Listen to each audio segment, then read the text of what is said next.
If you are moving to the Croatian coast, you'll end up comparing a bunch of different places to figure out which one actually feels right.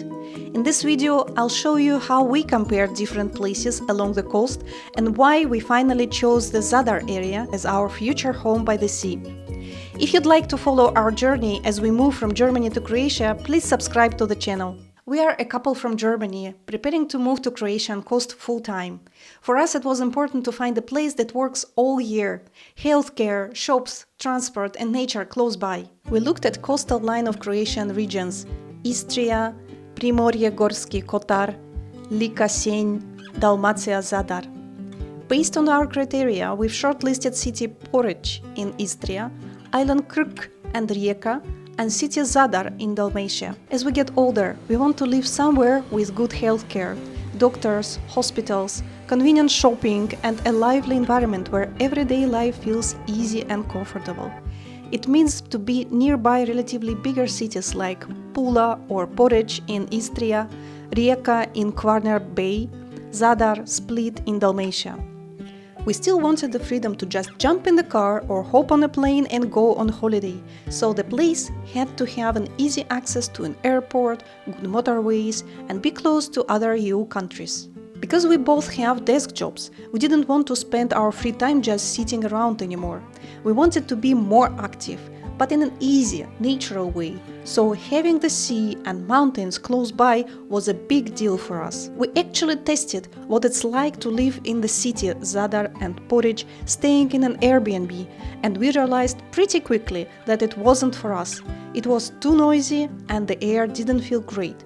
So, instead of living in the city center, we focused on looking for a quieter place on the outskirts, where we would still be close enough to the city. Land and house on the coast can be really expensive, so we had to stay realistic. We were looking for a place where we could actually afford to buy land and one day build our own house by the sea. Okay, lunch break. This is what I usually cook for lunch in Germany. I can buy these Asian ingredients in the Asian supermarket in Germany, but I'm not sure I can do the same in Croatia, so that might be one of the things I will need to sacrifice. For our criteria, Pula and Porec were too expensive. We didn't want a studio apartment in the city. The land available for sale was mostly away from the coast and had a bit higher price tag than we planned. And we had a bad experience with a local real estate agency from Porec that has costed us shortly before our trip to Croatia. Krk Island is connected to the mainland by Krčki Bridge. If there is a serious medical emergency, the nearest general hospital is in Rijeka city, and the only way to get there is via bridge, which is very busy even off-season. So it's not convenient to be able to get a good healthcare. Because it's an island, many products and materials have higher prices, so building a house and everyday life would be more expensive on an island. Rijeka city is a very busy, noisy and industrial place.